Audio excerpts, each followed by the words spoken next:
ചിലപ്പോൾ നിങ്ങൾക്ക് മുമ്പ് കണ്ടുപോയ കഥാപാത്രങ്ങളുടെ ഷെയ്ഡ് ചിലപ്പോൾ കണ്ടിട്ടുണ്ടാവാം.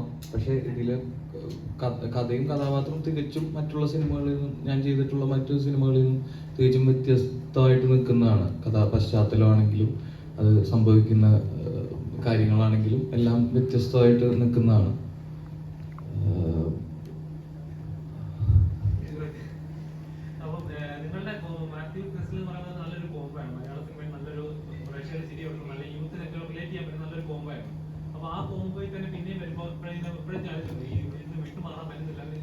ഇതില് സത്യം പറഞ്ഞു കഴിഞ്ഞാൽ മാത്യു ചെയ്തിട്ടുണ്ട്. പക്ഷെ ഞങ്ങളുടെ ഒരു കോംബോ ഇതിൽ വർക്ക് ചെയ്യാൻ നോക്കിയിട്ടില്ല. സത്യം പറഞ്ഞു കഴിഞ്ഞാൽ മറ്റുള്ള സിനിമകളെ പോലെ, സിനിമകളിലുള്ള പോലെ നിങ്ങൾ പറയുന്ന പോലെ ഞാൻ എൻ്റെയും അവൻ്റെയും കോംബോ ഈ സിനിമയിൽ വർക്ക് ചെയ്യാൻ നോക്കിയിട്ടില്ല. അങ്ങനെ ആരും പ്രതീക്ഷിക്കണ്ട, അത് അല്ലേ?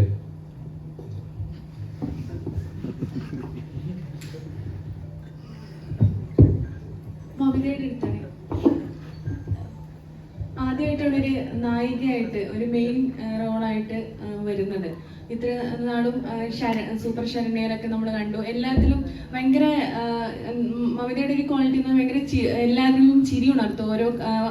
ഓരോ കഥാപാത്രങ്ങളിലും അത് ഡെലിവറി ചെയ്യുന്ന കഥാപാത്രങ്ങളിലെ ഡയലോഗ് ഡെലിവറി ആണെങ്കിലും എപ്പോഴാണ് ഇങ്ങനെയുള്ള കഥാപാത്രങ്ങളിൽ നിന്ന് മാറി ഇപ്പോൾ അനശ്വര രാജൻ ഇപ്പോൾ വേറൊരു രീതിയിലേക്ക് നേര് പോലെയുള്ള സിനിമകളിലൊക്കെ അങ്ങനെയുള്ള കഥാപാത്രങ്ങളൊക്കെ ചെയ്തു. അപ്പോൾ ഇതൊക്കെ ബ്രേക്ക് ചെയ്ത് അങ്ങനെ ഒരു കഥാപാത്രം ചെയ്യണമെന്ന് തോന്നുന്നുണ്ടോ? ഈ പ്രേമലുവിന് ശേഷം നമുക്ക് അങ്ങനെയുള്ള ക്യാരക്ടറിൽ മമിതയെ കാണാൻ പറ്റും?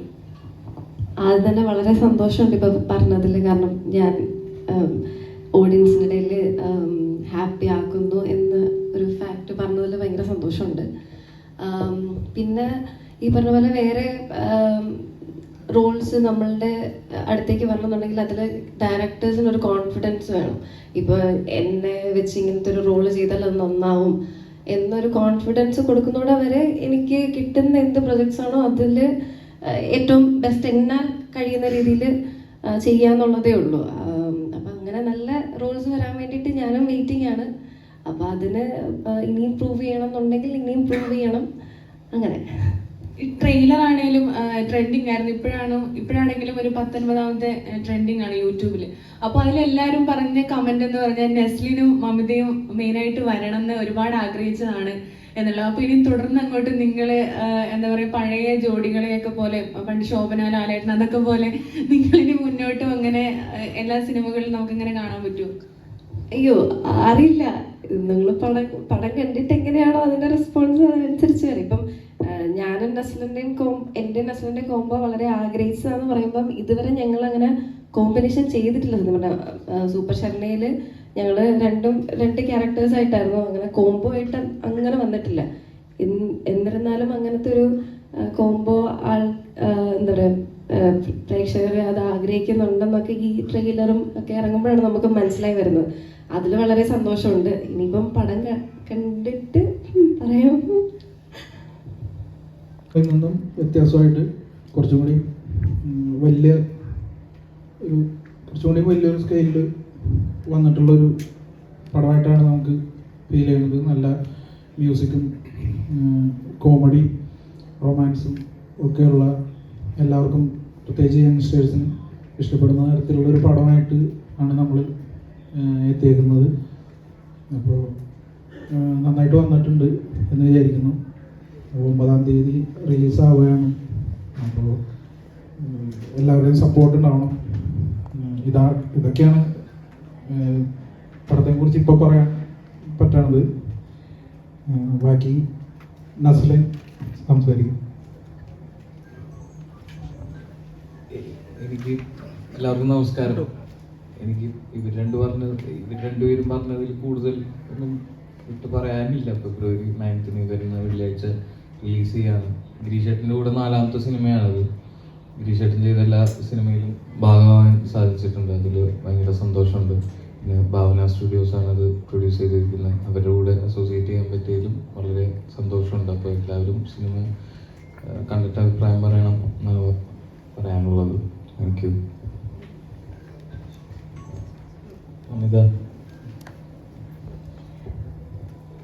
എല്ലാവർക്കും നമസ്കാരം.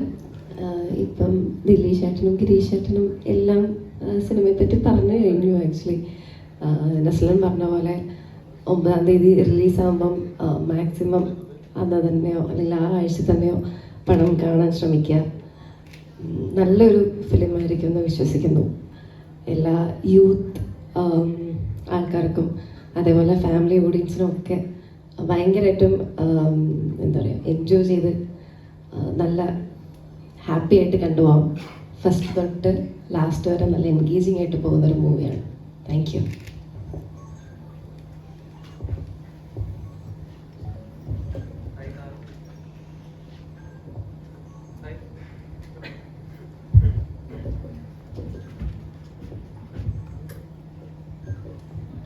ഹായ്, എൻ്റെ പേര് ശ്യാമോഹൻ എന്നാണ്. ഞാൻ അധികം ഫിലിംസ് ഒന്നും ചെയ്തിട്ടില്ല.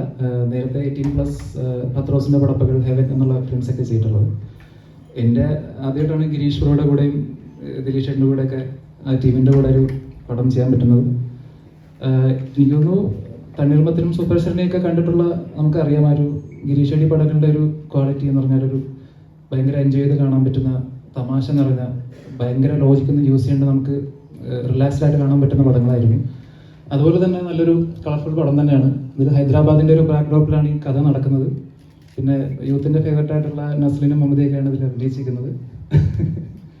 എനിക്ക് തോന്നുന്നു ഈ ഒരു വാലന്റൈൻ വീക്കിൽ എല്ലാവർക്കും കണ്ട് റിലാക്സ് ചെയ്യാൻ പറ്റുന്ന ഒരു നല്ല സിനിമയായിരിക്കും തോന്നുന്നു. കൂടുതലൊന്നും ഞാൻ പറയുന്നില്ല, ഇത്രയൊക്കെ തന്നെയാണ് പറയാനുള്ളത്. Thank you. നസ്ലിനും മമത യൂത്തിൻ്റെ മാത്രം ഇതാന്ന് തോന്നുന്നില്ല. എന്തെങ്കിലും നിങ്ങൾ ചോദിക്കില്ലേ അല്ലേ? എന്തെങ്കിലും ചോദ്യങ്ങളുണ്ടെങ്കിൽ ചോദിക്കാം.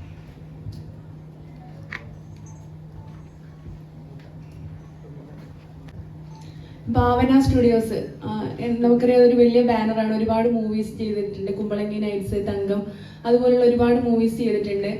അപ്പോൾ ഇങ്ങനെ ഒരു എന്താ പറയുക, ഒരുപാട് ഇൻവെസ്റ്റിഗേഷൻ ആയാലും അങ്ങനെ ഒരുപാട് നല്ല നല്ല സിനിമകളിൽ നല്ല കഥാപാത്രങ്ങൾ ചെയ്യുന്ന ദിലീഷ് ചേട്ടൻ ഒരു പ്രൊഡ്യൂസർ എന്ന നിലയിൽ എങ്ങനെയാണ് ഈ ഒരു പ്രേമലു എന്നൊരു മൂവി കമ്മിറ്റ് ചെയ്യാനുള്ള കാരണം എന്താണ്? ഇപ്പം എല്ലാം ഇൻവെസ്റ്റിഗേറ്റീവ് പടങ്ങളും അങ്ങനെ ചിരിപ്പിക്കുന്ന പടങ്ങൾ, ഇതുപോലുള്ള പടങ്ങൾ വരണം എന്നുള്ളത് കൊണ്ടാണോ? അത് എന്താണ് ഇതിലേക്ക് എത്താനുള്ള റീസൺ? ഹലോ, അല്ല, ഈ സിനിമ എന്തുകൊണ്ട് ഭാവന സ്റ്റുഡിയോസ് പ്രൊഡ്യൂസ് ചെയ്തതെന്ന് ചോദിച്ചാൽ അതിന് ഒരേ ഒരു ഉത്തരവേ ഉള്ളൂ: ഗിരീഷ് ഷേഡി. ഗിരീഷ് ഷേഡി എന്ന പറയുന്ന ഫിലിം മേക്കർ വളരെ മികച്ച 2 സിനിമകൾ ചെയ്തിട്ടുള്ള ആളാണ്. ആ 2 സിനിമകളും തിയേറ്ററിൽ മികച്ച വിജയങ്ങൾ നേടിയ സിനിമകളായിരുന്നു. അത് അതിൻ്റെ പ്രത്യേകത കൊണ്ടും പുതുമ കൊണ്ടും ഐഡൻറ്റിറ്റി കൊണ്ടൊക്കെ വളരെ മലയാളത്തിൽ ശ്രദ്ധിക്കപ്പെട്ട സിനിമകൾ തന്നെയാണ് ഗിരീഷിൻ്റെ 2 സിനിമകളും.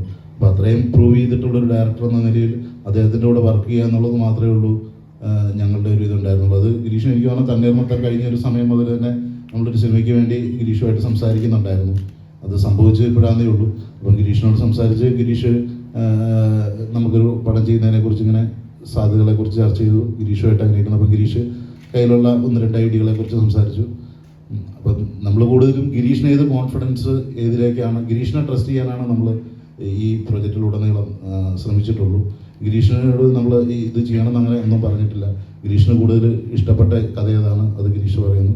അപ്പോൾ നമ്മുടെ അഭിപ്രായങ്ങൾ നമ്മൾ ചിലപ്പം ആദ്യഘട്ടത്തിൽ രേഖപ്പെടുത്തിയിട്ടുണ്ടാവും, അത്രയേ ഉള്ളൂ. ബാക്കി ഗിരീഷിന് കംഫർട്ടായിട്ട് ഷൂട്ട് കൊണ്ടുപോകുക, ഗിരീഷിന് എല്ലാം ഇഷ്ടപ്പെടുന്നുണ്ട് എന്ന് മാത്രമാണ് നമ്മൾ ക്രോസ് ചെക്ക് ചെയ്തുകൊണ്ടിരുന്നത്. അതിൽ എനിക്ക് 100% വിശ്വാസമുണ്ട്.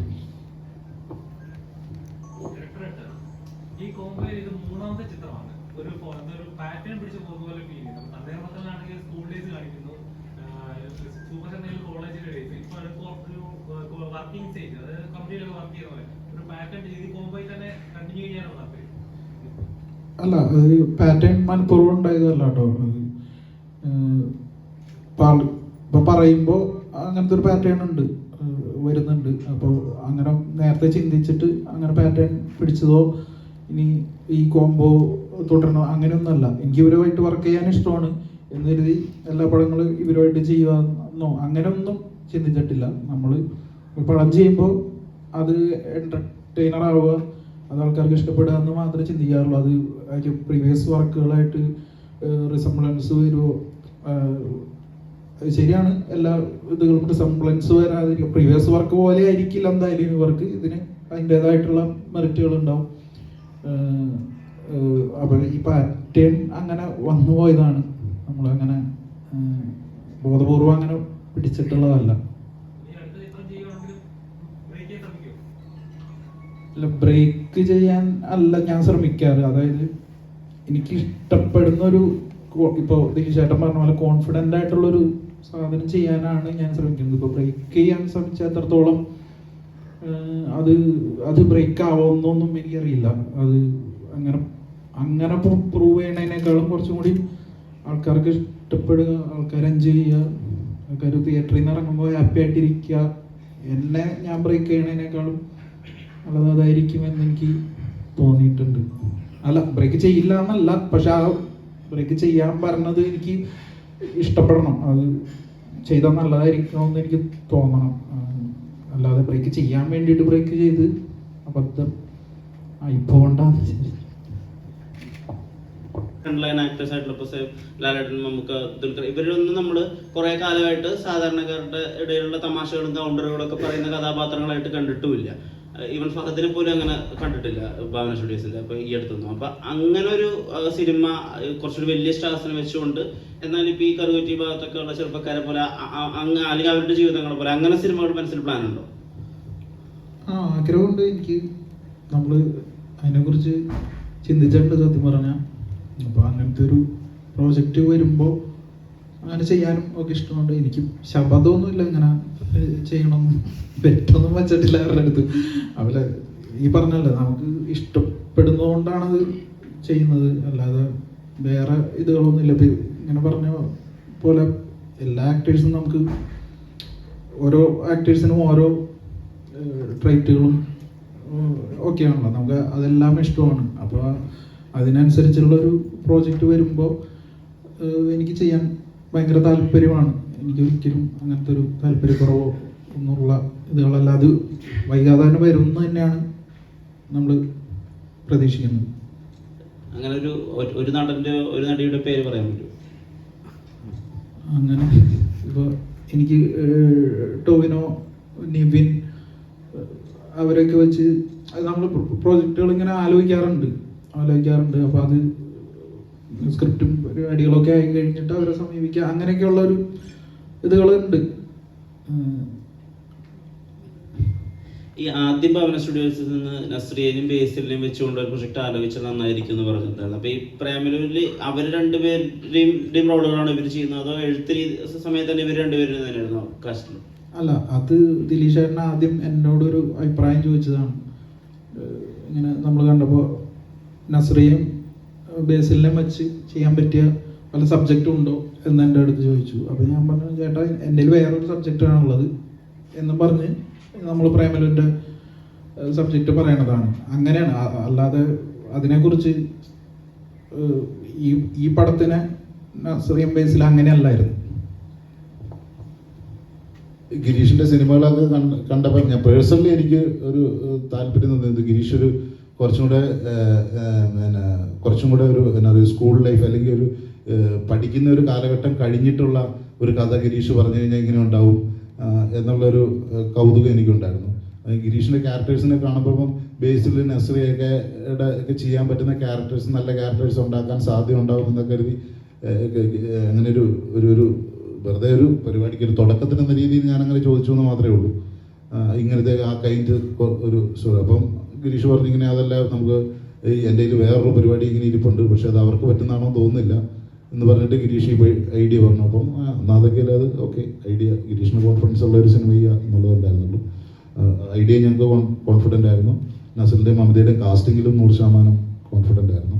എനിക്ക് തോന്നുന്നു ഈ സമയത്ത് അങ്ങനെ തിയേറ്ററിലേക്ക് ആളെ കൊണ്ടുവരാൻ പറ്റുന്ന കാസ്റ്റ് തന്നെയാണ് അവരുടേത് എന്ന് തന്നെയാണ്